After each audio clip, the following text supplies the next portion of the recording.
here, and I actually nearly didn't get here in the end because I came on a shit delayed train. And but I quite like to think of my life living by the phrase of when life gives you lemons, make lemonade.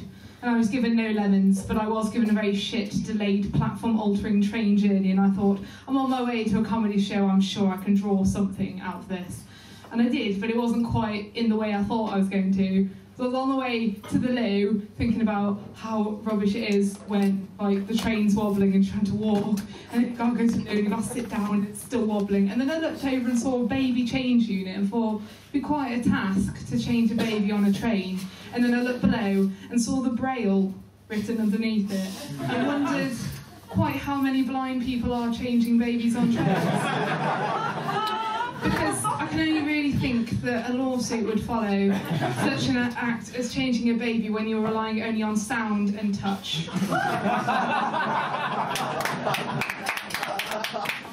I had to kind of like build that up to contextualise it, because if I just came on and just sort of said, wouldn't it be great to dress a baby with your eyes closed, you're going to get the wrong impression.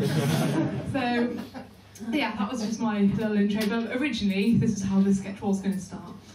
I'm going to tell you a bit about me, because I'm the person that I know best in this room, I'd say. And I do linguistics, and as such, more word nerds in the building are like this. But I quite have a respect for things that are grammatically correct and unambiguous, such as is.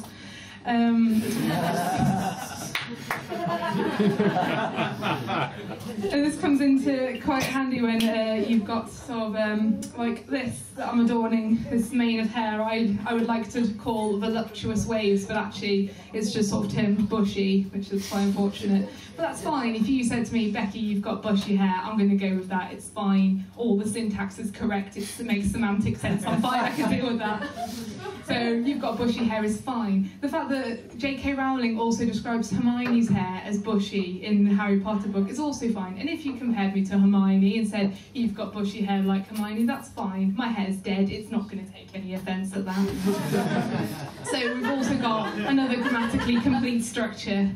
But what's not fine, really not fine, is when you are in a swimming bath and you are in your not best swimsuit and an old man who is lacking hygienic standards comes to talk to you and says, you've got a bush like Hermione. That's not okay. And another sort of useful skill that arises from linguistics is the gift of spelling, which a friend of mine learned in a rather difficult way. Her name was Sarah, and she'd been in a long-term relationship which had just come to an end. Quite unfortunate. And she's one of these girls who's really self-conscious, and she's always fussing about her hair and her makeup and her skin, and she's on like a permanent diet, so she always looks in nice shape.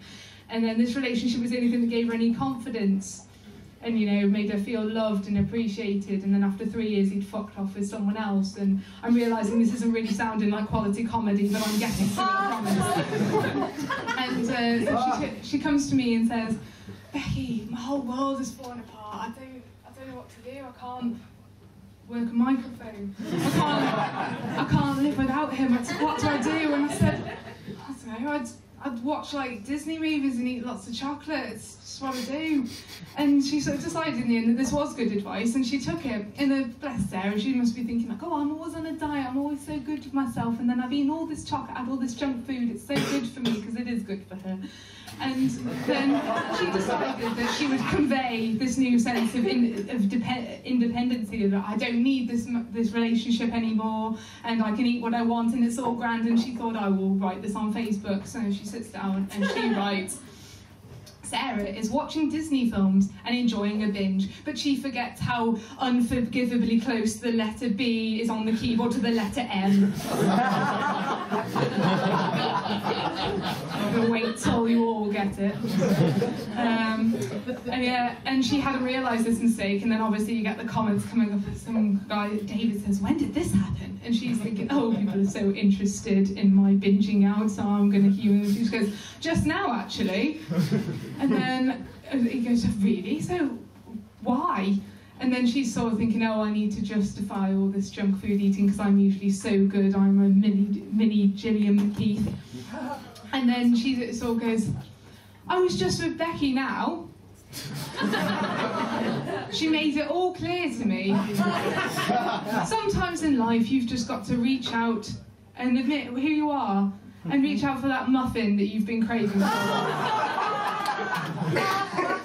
So I'm going to leave you on a bit of advice to just update wisely, guys. Thanks very much.